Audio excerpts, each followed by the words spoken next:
Hey, welcome to our daily Bible reading plan. We're up to Sunday, July 25th, the last week of July. Man, summer feels like it's going fast.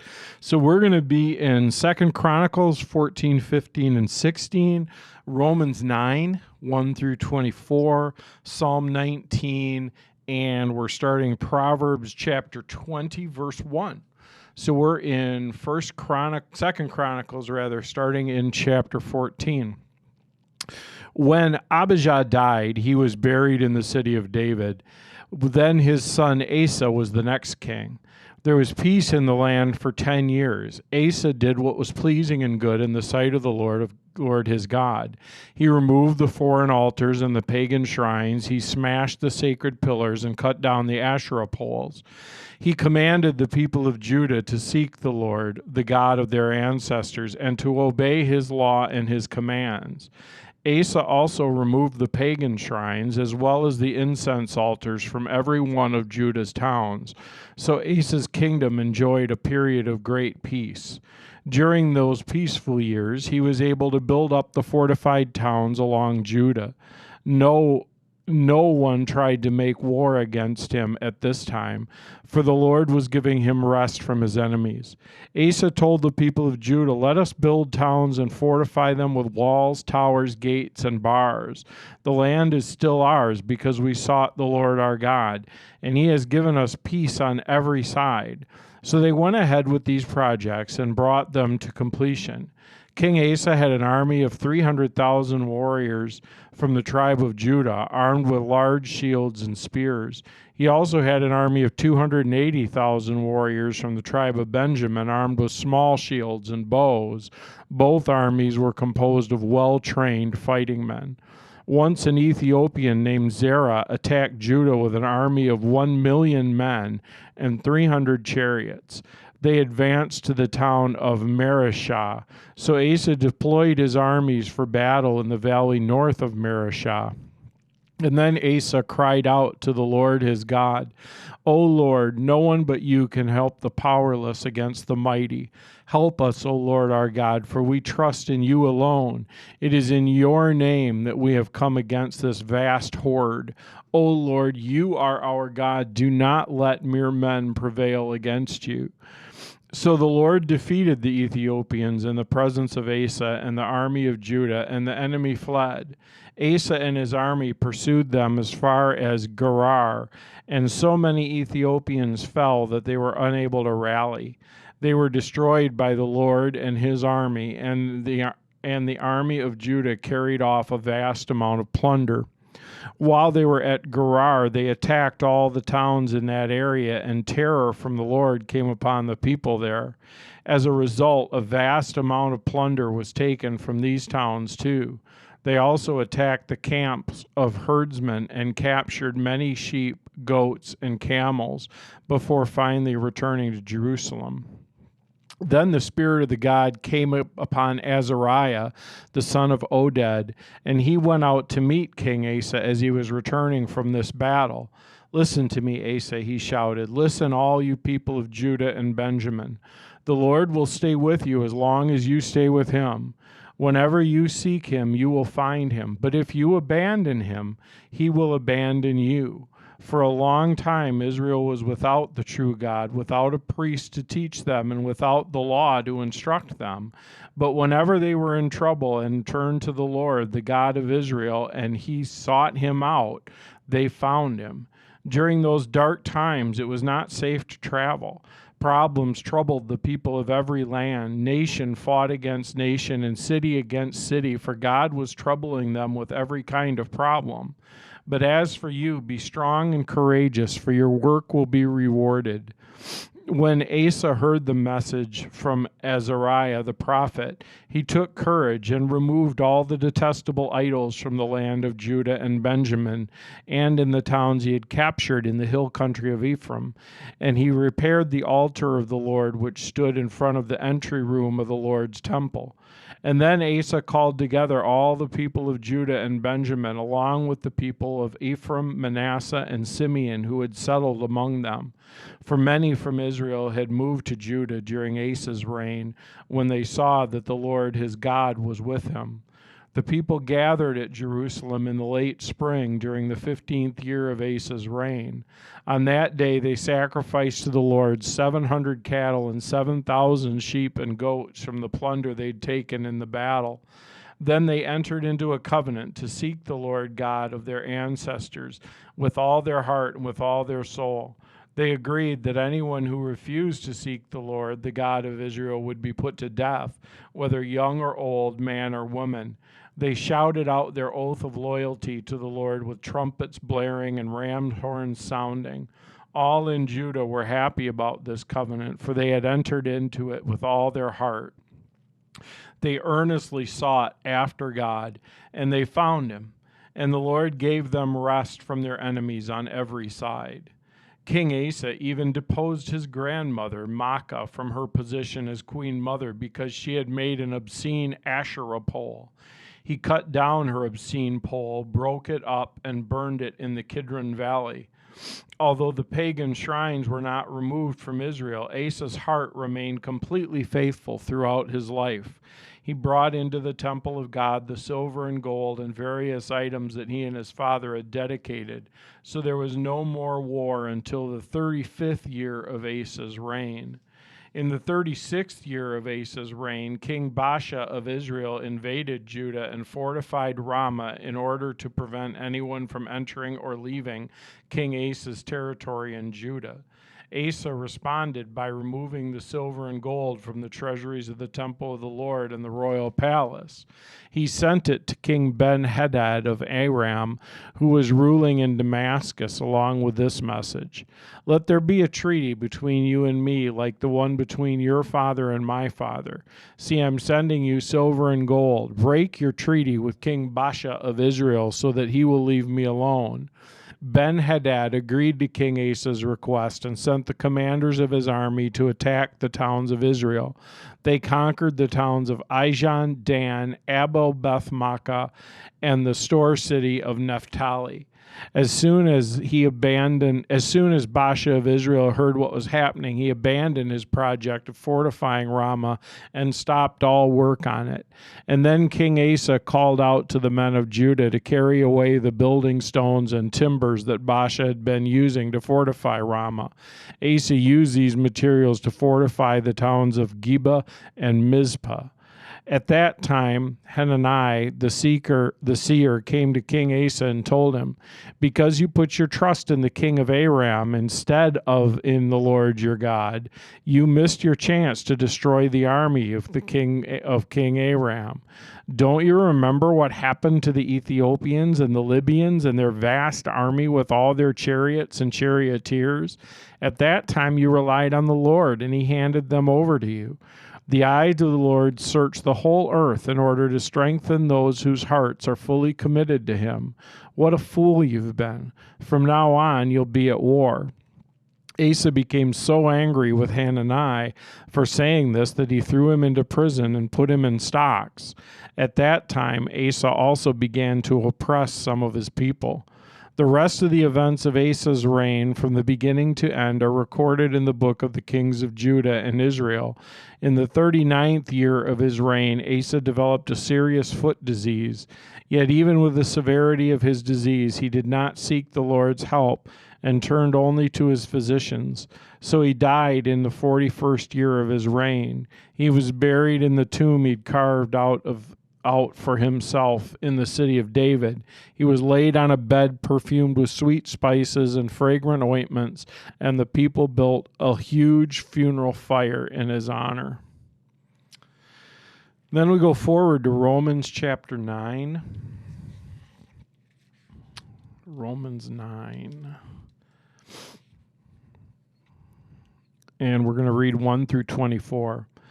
"With Christ as my witness, I speak with utter truthfulness. My conscience and the Holy Spirit confirm it. My heart is filled with bitter sorrow and unending grief for my people, my Jewish brothers and sisters. I would be willing to be forever cursed, cut off from Christ even, if that would save them. They are the people of Israel, chosen to be God's adopted children.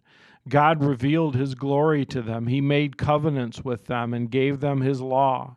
He gave them the privilege of worshiping him and receiving his wonderful promises. Abraham, Isaac, and Jacob are their ancestors, and Christ himself was an Israelite as far as his human nature is concerned. And he's God, the one who rules over everything and is worthy of eternal praise. Amen. Well, then, has God failed to fulfill his promise to Israel? No, not for all who are born. No, for not all who are born into the nation of Israel are truly members of God's people. Being descendants of Abraham doesn't make them truly Abraham's children. For the scriptures say Isaac is the son through whom your descendants will be counted, though Abraham had other children too. This means that Abraham's physical descendants are not necessarily children of God. Only the children of the promise are considered to be Abraham's children, for God had promised, I will return about this time next year, and Sarah will have a son. This son was our ancestor Isaac. When he married Rebekah, she gave birth to twins. But before they're born, before they had done anything, good or bad, she received a message from God. This message shows that God chooses people according to his own purposes. He calls his people, but not according to their good or bad works. She was told, your older son will serve your younger son. In the words of the scriptures, I loved Jacob, but I rejected Esau. Are we saying then that God was unfair? Of course not. For God said to Moses, I'll show mercy to anyone I choose, and I'll show compassion to anyone I choose. So it's God who decides to show mercy. We can neither choose it nor work for it. For the scriptures say that God told Pharaoh, I have appointed you for the very purpose of displaying my power in you and to spread my fame through the earth. So you see, God chooses to show mercy to some, and he chooses to harden the heart of others so they will refuse to listen. That is tough stuff. That's tough stuff. And I just want to say that right up front. I think it's sometimes we want explanations and want to be able to understand and want to be able to make sense of things. And, the longer I go as a follower of Christ, the longer I go as a pastor, the more I realize there are just areas that are hard. And we take what Scripture says, we believe what Scripture says, but it's okay that we wrestle with it, though. So it's God who decides to show mercy. We can neither choose it nor work for it. Well, then you might say, why does God blame people for not responding? Haven't they simply done what he makes them do? No, don't say that. Who are you, a mere human being, to argue with God? See, there's kind of the mystery part of it. Should the thing that was created say to the one who created it, why have you made me like this? When a potter makes jars out of clay, doesn't he have the right to use the same lump of clay to make one jar for decoration and another to throw garbage into? In the same way, even though God has the right to show his anger and his power, he's very patient with those on whom his anger falls, who are destined for destruction. He does this to make the riches of his glory shine even brighter on those to whom he shows mercy and who are prepared in advance for glory. And we are among those whom he selected, both from the Jews and from the Gentiles. And then we go back to Psalm 19. Psalm 19, verses 1 through 14. The heavens proclaim the glory of God. The skies display his craftsmanship.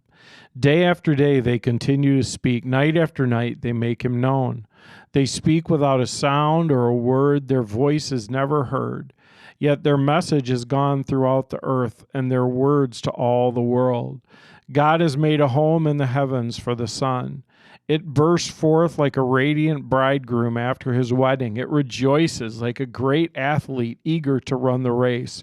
The sun rises at one end of the heavens and follows its course through to the other end. Nothing can hide from its heat. The instructions of the Lord, boy, is that true today. It is hot. The instructions of the Lord are perfect, reviving the soul. The decrees of the Lord are trustworthy, making wise the simple. The commandments of the Lord are right, bringing joy to the heart. The commands of the Lord are clear, giving insight for living. Reverence for the Lord is pure, lasting forever. The laws of the Lord are true, each one is fair. They are more desirable than gold, even the finest gold. They're sweeter than honey, even dripping from the comb. They are a warning to your servant, a great reward for those who obey them. How can I know all the sins lurking in my own heart? Cleanse me from these hidden faults. Keep your servant from deliberate sins. Don't let them control me. Then I will be free of guilt and innocent of great sin. May the words of my mouth and the meditation of my heart be pleasing to you, O Lord, my rock and my redeemer. Proverbs 20, verse 1, wine produces mockers. Alcohol leads to brawls. Those led astray by drink cannot be wise. So Romans 9 is a rough chapter that, creates so many debates and so many problems about, at least in our thinking, it creates problems about, God choosing some to save and God choosing some not to save. And we get into all sorts of debates about predestination and about free will and all of that stuff and the sovereignty of God. If God sovereignly chooses Pharaoh in effect to disobey him, how can he hold Pharaoh accountable for the actions that Pharaoh takes? And yet God can, and he does. And I think it's really important for us to be able to say that there's mystery in that. There are two schools of thought over how you reconcile it, how you work it out. I'm not going to go into those. But what I want to say is I think there are two things that I want to make sure that we do. And one is that we take Scripture as Scripture. Right? There are things that Scripture just says, and there are things there in Romans 9 that Scripture just says that aren't necessarily easy things, and yet the reality is that God says them as true, and I think it's really important that we take the things that Scripture says as true, and at the same time that we say, there's a lot I don't get, though. There's a lot I don't know because God is God and he's an infinite being and we don't have the capacity to fully understand. And honestly, he hasn't revealed every aspect of himself or his will to us. And so there are things that he's shown us clearly. There are things that we see in Scripture that we look at that feel a little murky, and that's okay. What's important is that we keep seeking him. If we go back to Chronicles, and Asa sought him and sought him and sought him, and then Asa didn't seek him, and things fell apart. That's really our part. Our part isn't to understand everything. It's not to be able to grasp every aspect. Our part is to seek him. So it's a Sunday today, Lord's Day. I don't know if you've been to a worship service, you're going to a worship service, you're going to attend one online, but can I offer you this today? Spend some time seeking him, whether it's in church or it's not. Spend some time just seeking him and seeking his face, not understanding, not grasping everything, but just seeking him because he loves you. So let's pray. Jesus, thank you that you have brought us here today. Thank you that you've given us your word for us to take a look at. Lord, I'm grateful there are things in it we don't understand because that's just an indicator that you are so much bigger than we could ever be. Thank you, Lord, for guiding us, for guarding us. Thank you for having your hand on us. And thank you that you are absolutely trustworthy. In Jesus' name, amen. All right. Hope you have a great Lord's Day. I'll see you next week.